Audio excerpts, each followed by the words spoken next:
treadmill. I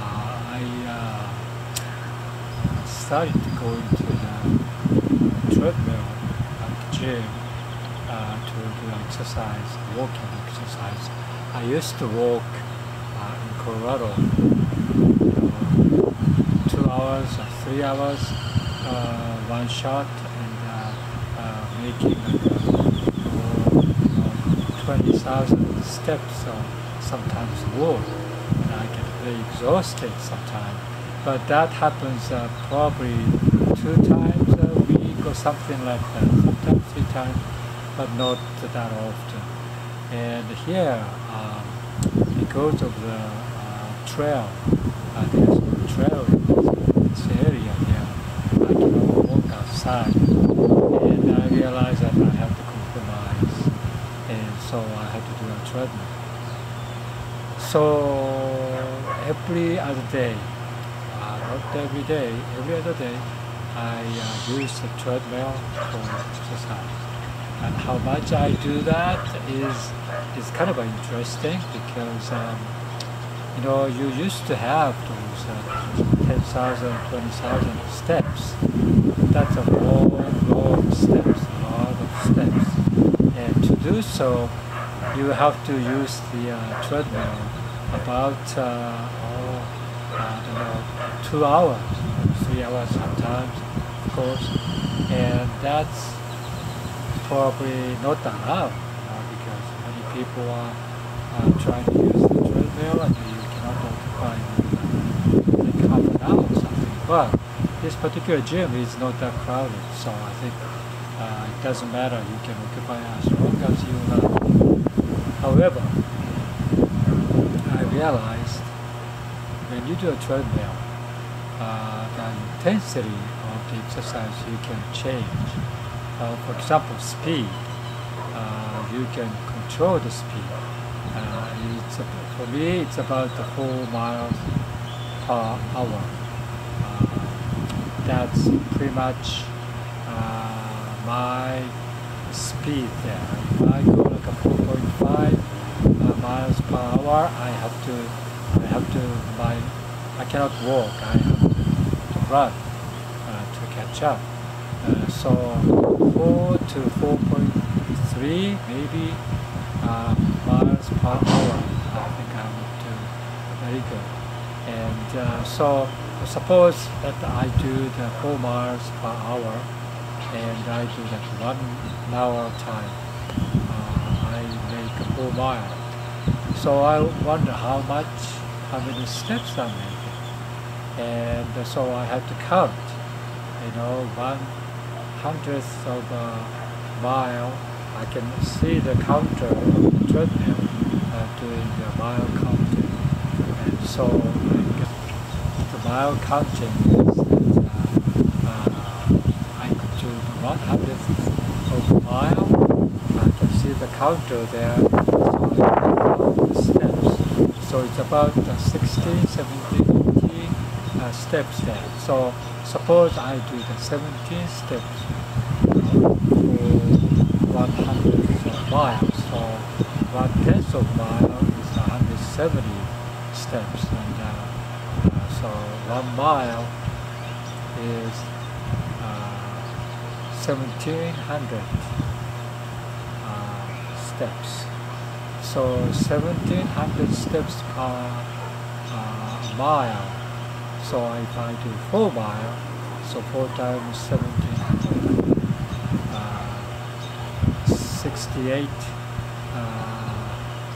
6,800, 6,800 steps, which is much less than I used to do, like 10,000. And so, wow, that's much less.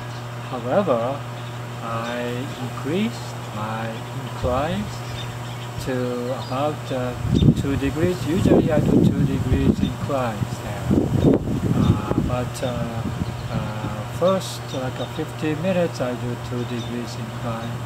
And next 15 minutes, or next half an hour, I do like 5 degrees, 4.5 to 5 degrees incline, which is very different miles per hour speed.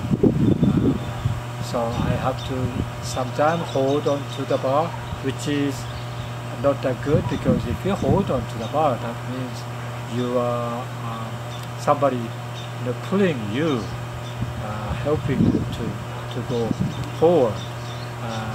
So that, but sometimes I feel like I should be doing that because I'm so tired. So about 4.5 or 5 degrees incline. I walk for 4 miles, 1 hour.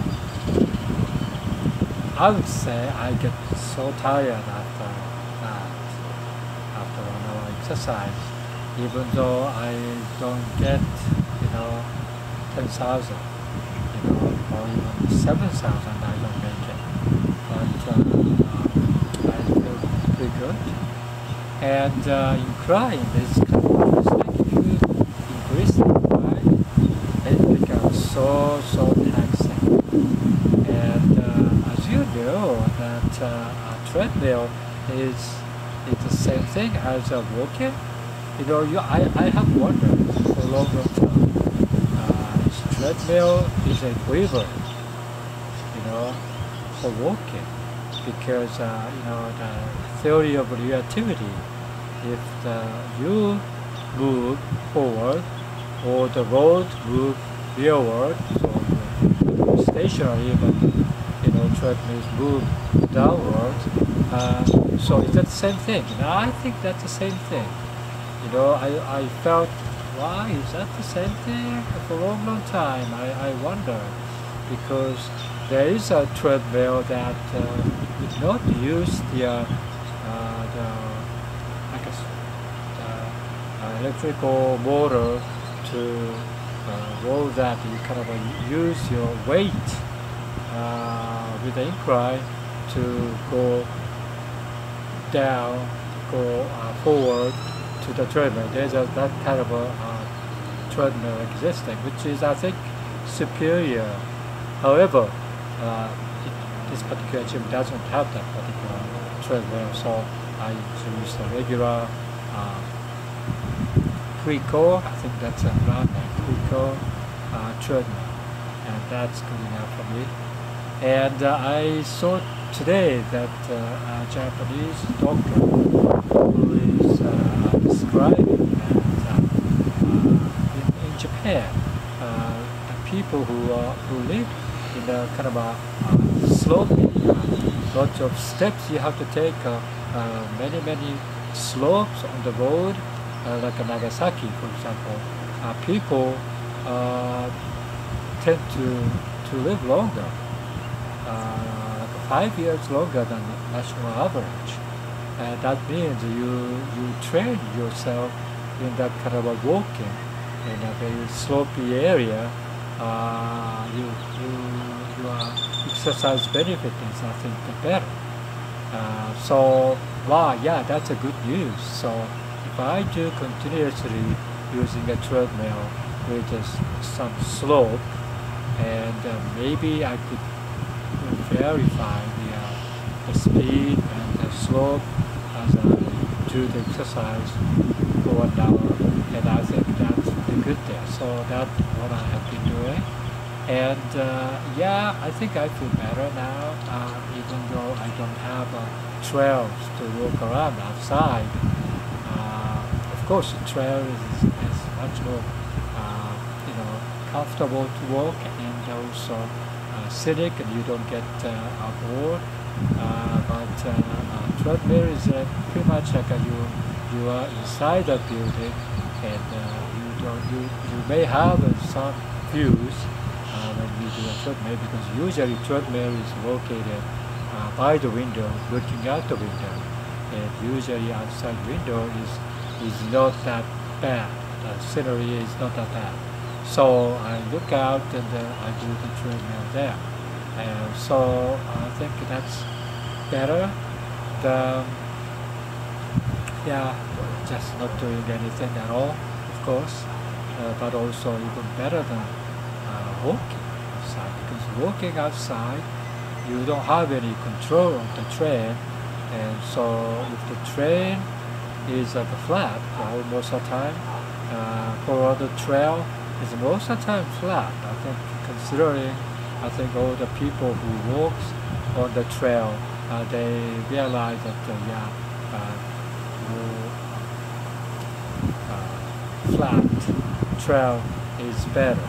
So even though you go to the mountain, camping, for example, there's for example, like Frisco or Dillon. When I go there, there's a long trail all around the Lake Dillon, and that particular trail is, because of the made for the bicycle, also very flat. Except the one part is like you go all the way to the Sapphire Point, which is very, very high point on Lake Dillon, looking down the Lake Dillon. And that part is kind of steep, but most of the time it's flat, and so the bicycle is not easier time. And so, yeah, I think maybe sometime I feel like a treadmill, you can control the incline. I think if you go incline steeper, I think exercise intensity is higher. So I think I'm not complaining anymore. Losing the trail outside, I would be happy using this treadmill exercise.